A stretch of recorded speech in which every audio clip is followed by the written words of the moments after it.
Good morning, dear students. Welcome back in Adarsh Shikshan Sansthan Jodhpur's online classes. Students, हमने अपनी पिछली class में class 5th के subject English का first chapter complete किया था। जो सॉन्ग था वो हमने पढ़ा था और एक्टिविटी फर्स्ट के हमने क्वेश्चन भी सॉल्व किए थे। एक्टिविटी फर्स्ट का क्वेश्चन ए और बी हमने पिछली क्लास में सॉल्व कर लिया था और होमवर्क भी कर लिया होगा आप सब ने। Today we will solve activity first question C. आज हम एक्टिविटी फर्स्ट का क्वेश्चन सी सॉल्व करेंगे और समझेंगे। So let's start. Okay students, हमारा फर्स्ट क्वेश्चन है, पहले आंसर क्वेश्चन सी पढ़ ले। आंसर द फॉलोइंग क्वेश्चन, यानी नीचे दिए गए प्रश्नों के उत्तर देने हमें कि एक लाइन में लिखना है ना। कैसे देखें, फर्स्ट क्वेश्चन है हमारा, why does the poet say we are not afraid. Why does the poet say we are not afraid. कवि क्यों कहता है हम भयभीत नहीं हैं। क्यों भयभीत नहीं है? हमने गीत सॉन्ग में पढ़ा था ना, we are not afraid, we are not afraid. क्यों? क्योंकि वह क्या कह रहा था, आई डू बिलीव, यानी मुझे विश्वास है, और ओहो डीप इन माई हार्ट, मेरे हृदय से कह रहा हूँ, यानी वो अपने अंदर की गहराई से कह रहा था। सो इसका आंसर क्या होगा? चलो हम फर्स्ट क्वेश्चन का आंसर लिखते हैं। The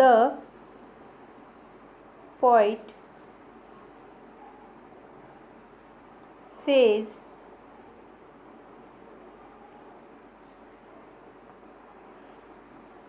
we are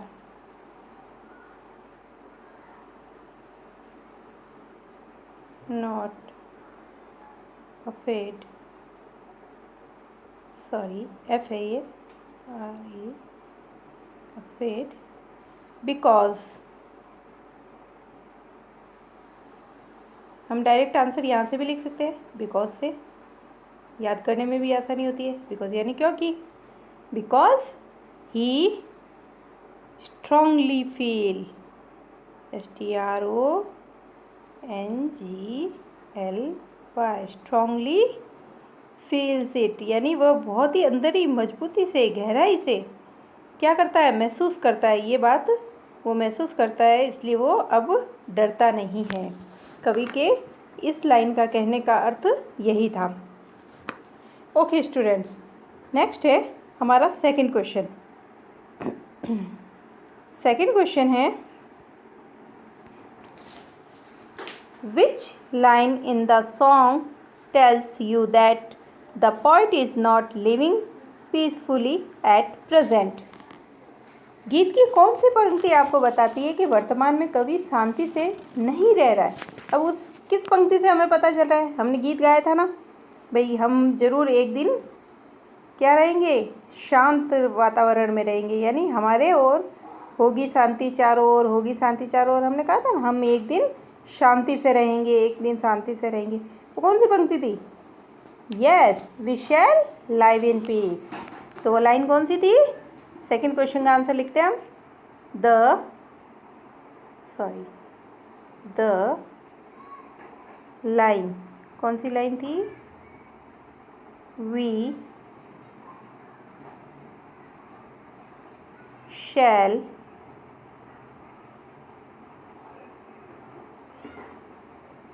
live in peace. फिर से वही लाइन बोल लिखनी है अपने को, we shall live in peace someday. We shall live in peace, we shall live in peace, we shall live in peace someday।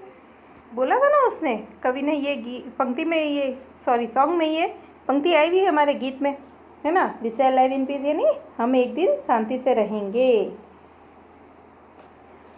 और इसके बाद हम सीधा क्वेश्चन की लाइन लगा सकते हैं। समडे, ये लाइन तो वही हो गई, आंसर तो पूरा हो गया है। इसके साथ ये लिख सकते हैं, in the song tells you that the poet is not living peacefully at present. मतलब यह लाइन हमें बता रही है इस गीत में कि कवि शांति से नहीं रह रहा है उस समय, है ना। एट प्रेजेंट यानी वर्तमान में। Okay, next and last question है हमारा, third question. How do you feel when you sing this song. आप कैसा महसूस करते हो जब ये गीत गाते हो। जब हमने ये गीत गाया, जब हमने ये गीत सुना, तो हमें कैसा महसूस हुआ, कैसा महसूस करते हैं हम, बताइए। यस, हम कठिन परिस्थितियों का सामना करने की प्रेरणा महसूस होती है हमें, हम प्रेरित होते हैं उससे, इस गीत से, कि वास्तव में कवि जो गीत गा रहा है उससे हमें क्या मिल रही है, प्रेरणा मिल रही है, यानी कठिन परिस्थितियों से सामना करने की।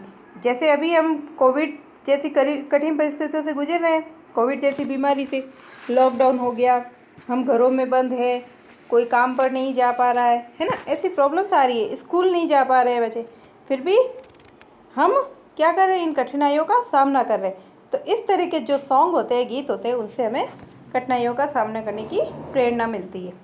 ओके, थर्ड क्वेश्चन का आंसर होगा हमारा, when we sing this song, जब हम ये गीत गाते हैं, वी फील इंस्पिरेशन,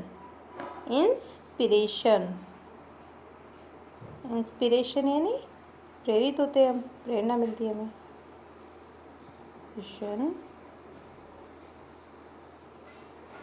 टू, किसके लिए, फेस यानी करना, सामना करना, फेस यानी चेहरा भी होता है ना।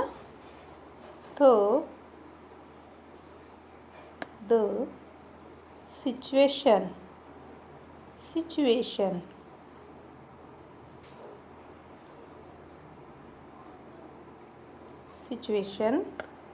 विद करेज, यानी साहस के साथ हम कठिन परिस्थितियों का सामना करने के लिए प्रेरित होते हैं इन गीतों से, है ना। हमारे मन में भी ये भावनाएं जागृत होती है कि हम भी डरेंगे नहीं, हम भी हमारे भी एक दिन ज़रूर शांति होगी, यानी हमारे मन में भी ये भाव जग रहा है कि ज़रूर एक ना एक दिन कोरोना ख़त्म हो जाएगा और हमारे चारों ओर शांति हो जाएगी। ओके, नाउ अब हम एक्टिविटी सेकंड का क्वेश्चन ए करेंगे। एक्टिविटी सेकंड में फर्स्ट क्वेश्चन है फिल इन द ब्लैंक्स, यानी एक्टिविटी सेकंड का क्वेश्चन एक ही है, यानी खाली जगह भरनी है। Fill in the blanks with suitable words from the box, यानी जो बॉक्स में वर्ड्स दिए गए हैं उनसे हमें इस खाली जगह को भरना है। ओके, फर्स्ट है, उससे पहले हम बॉक्स में दिए वर्ड्स को देख लेते हैं। ओवरकम यानी विजय पाना, अफेड यानी भयभीत होना, ट्रुथ यानी सत्य, पीस यानी शांति। ओके, अब आप देखिएगा कौन सा वर्ड कहाँ अच्छे से फिट होता है। ओके, फर्स्ट है आई ऑलवेज स्पीक द, क्या होगा, मैं हमेशा क्या बोलता हूँ, क्या होगा, यस, ट्रुथ, मैं हमेशा सत्य बोलता हूँ। तो फर्स्ट में क्या भरा जाएगा, ट्रुथ। सेकेंड है in the tree colour while colour stands for, white colour, in the tree colour यानी तिरंगे के अंदर सफ़ेद कलर, जो सफ़ेद रंग है वो किसका प्रतीक है, किसके लिए आता है, शांति के लिए आता है ना, पीस, क्या होगा, पीस। सफ़ेद कलर किसका प्रतीक है, शांति का प्रतीक है।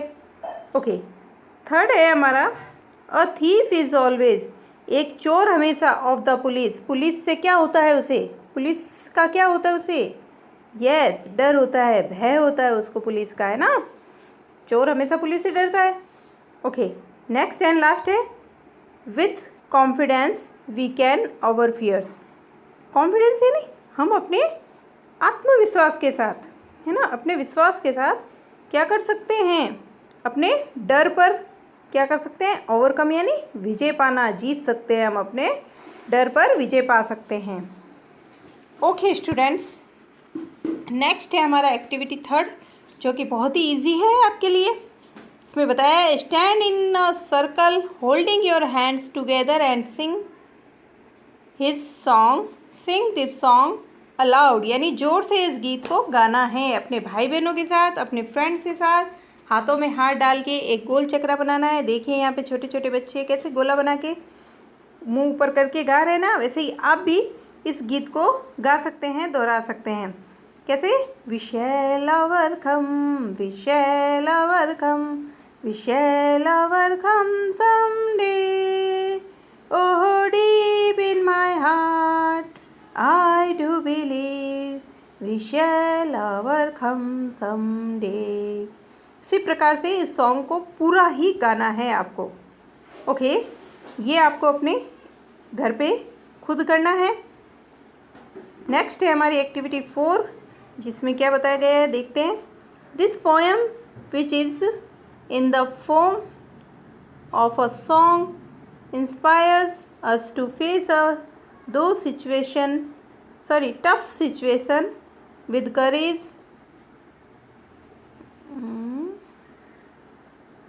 and a number of such slogans